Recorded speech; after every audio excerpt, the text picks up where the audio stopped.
Hi, I'm David Bodemer, the editorial director with National Real Estate Investor. I'm here at the second annual National Net Lease Investment Conference in Chicago. I'm here with Rahul Sehgal from Inland Private Capital. Sorry, there's a lot of inland pieces to the Inland Company, Yes.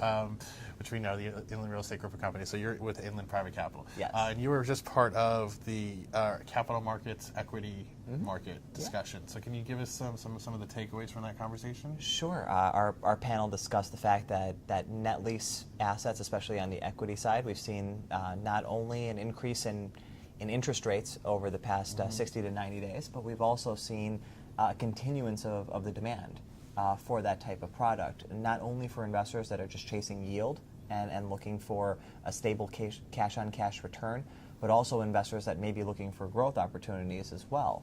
So we do expect this portion of the industry to continue along the same pace due to alternative investments that are not earning significant rates of return. We're seeing investors are accepting lower rates of return for net lease assets. What once was a 7% return for very good credit long-term leases are now closer to 5.5% and 6%.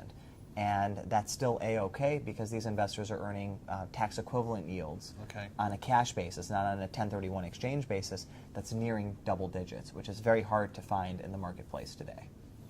And driving, the competition, is that what's driving things down for you, sort of about 7.5 to 5.5? Yeah, we see not only the competition and seeing more companies that are targeting that type of real estate. Part of it is because of the lack of management. It's very easy to manage a certain aspect of these portfolios when the tenant is responsible for all the common area maintenance, insurance, and taxes. Right. But we're also seeing an increase in the lending rates in the lending market that have caused a decline in the overall rates of return that you can provide to investors. If you were able to underwrite deals at, say, a 4% interest rate with a 30-year amortization schedule 60 days ago, and now that 4% interest rate is closer to 4.5%, that is a direct impact on the price that you can pay or on the rate of return that your investors can expect. And when we're talking about equity, like the different kind of forms that are out there. I mean, like I think there was some discussion of non-listed REITs. There's the public REITs. What are the like other kind of options or other forces that are in the market? We have private placements, which is what Inland Private Capital Corporation is focusing in on. But we do have the ability to raise funds through a REIT, not a REIT structure. We do have REITs as well, but through a private REIT or through a fund concept. We've offered 2 opportunity funds out to investors. There's in addition to the direct ownership, you can have the REITs, you can have funds, and you also have investors that directly invest in the real estate themselves, that don't go through any of the institutions or broker-dealer networks. So we do have the flexibility to raise capital through a variety of different sources. However, right now, IPCC is focused on the broker-dealer community, registered investment advisors, as well as investors that are looking to directly own the real estate. Do you see any kind of like shift in what investors are looking for in terms of whether it is that direct ownership of real estate versus being, in a fund or in a REIT like shares? I think that depending on the type of investor and what they're looking to accomplish, that's going to dictate their investment metrics essentially. What we're seeing from our vantage point is that investors are moving slightly away from the non-traded REIT blind pool concept to the direct ownership in real estate, because they do have the ability to form a mini REIT, so to speak. And this is different than our industry was 5-6 years ago.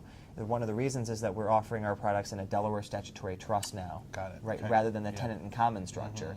So rather than having a minimum of $500,000 for an investment, it's down to $100,000.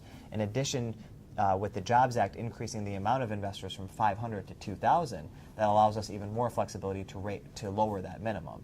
So investors, and this does apply more to the accredited high net worth investor that we specifically cater to, they're looking to form a mini REIT with, say, $2 million or $5 million that they can invest in 10 programs if they choose, and have their own tools for diversification across asset types or industries, versus a REIT where you have a blind pool and the trust in the sponsor that's aggregating the assets in that particular fund. Right. So it's more of a control aspect, and it's also allowing investors to, say, match their equity and their debt, especially for those that may be a little bit more risk adverse to taking on financing. And would the kind of assets that would even be considered be different depending on those structures as well? I mean, is there stuff that a REIT wouldn't touch that might?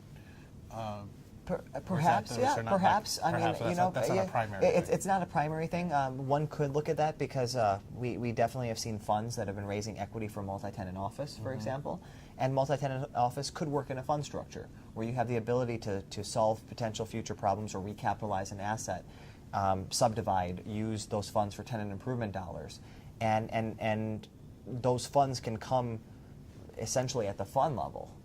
Whereas for us, if you're offering a single property or even 2 or 3 properties to investors, if you need to plan for a large tenant improvement allowance or if you have to subdivide the building in the future, it's hard to find those funds, especially if you have financing associated with the property. So there are different types of properties that you would target depending on what you were looking to accomplish.